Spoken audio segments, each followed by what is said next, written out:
തെക്കു പടിഞ്ഞാറൻ ബംഗാൾ ഉൾക്കടലിൽ രൂപപ്പെടുന്ന ഫെങ്കൽ ചുഴലിക്കാറ്റ് ഇന്ന് അതിതീവ്ര ന്യൂനമർദ്ദമായി മാറും. നിലവിൽ ട്രിങ്കോമാലിയിൽ നിന്നും 100 കിലോമീറ്റർ വടക്ക് കിഴക്കായി നിശ്ചലമായി തുടരുന്ന ന്യൂനമർദ്ദം അടുത്ത 12 മണിക്കൂറിനുള്ളിൽ ചുഴലിക്കാറ്റായി മാറുമെന്ന് ചെന്നൈ പ്രാദേശിക കാലാവസ്ഥാ കേന്ദ്രം അറിയിച്ചു. കാരയ്ക്കൽ മഹാബലിപുരം മേഖലയിലൂടെ ചുഴലിക്കാറ്റ് കരതൊടുമെന്നാണ് കരുതുന്നത്. ഇതേ തുടർന്ന് പ്രദേശത്തെ സ്കൂളുകൾക്ക് അധികൃതർ അവധി പ്രഖ്യാപിച്ചിട്ടുണ്ട്. അതേസമയം കേരളത്തിന് ചുഴലിക്കാറ്റ് ജാഗ്രതാ മുന്നറിയിപ്പ് നിലവിൽ നൽകിയിട്ടില്ല.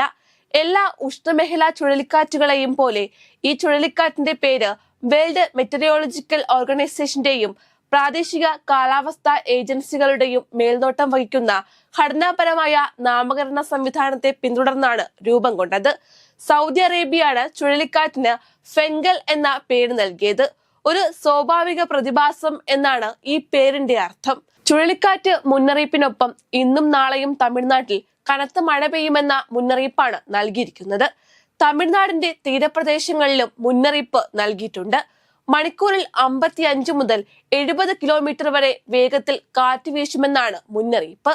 ഫെങ്കൽ ചുഴലിക്കാറ്റ് ശക്തി പ്രാപിക്കുന്ന സാഹചര്യത്തിൽ ഇന്ത്യൻ നാവികസേന സമഗ്രമായ ദുരന്ത പ്രതികരണ പദ്ധതി സജീവമാക്കി.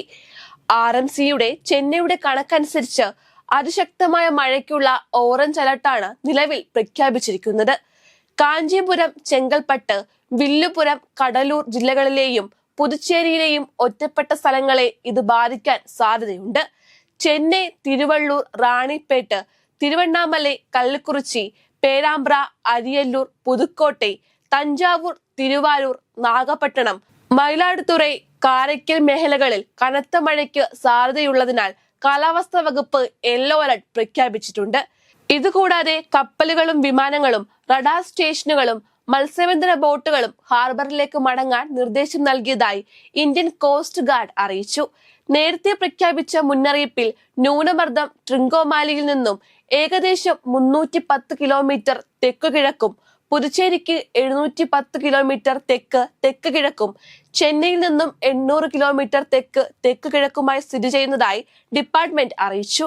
ഇത് വടക്ക് പടിഞ്ഞാറ് ദിശയിലേക്ക് നീങ്ങുന്നത് തുടരാനും നവംബർ 27-ന് ഒരു ചുഴലിക്കാറ്റായി മാറാനും സാധ്യതയുണ്ടെന്നും അതിനുശേഷം ഇത് വടക്ക് പടിഞ്ഞാറായി തമിഴ്നാട് തീരത്തേക്ക് നീങ്ങുന്നത് തുടരും.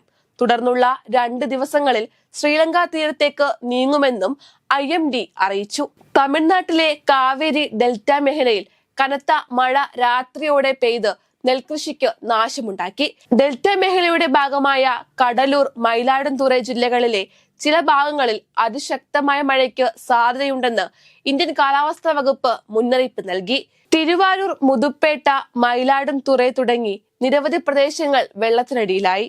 കുറഞ്ഞത് 2000 ഏക്കറിലധികം വിളകൾ നശിച്ചതായി കർഷകർ കണക്കാക്കുന്നു.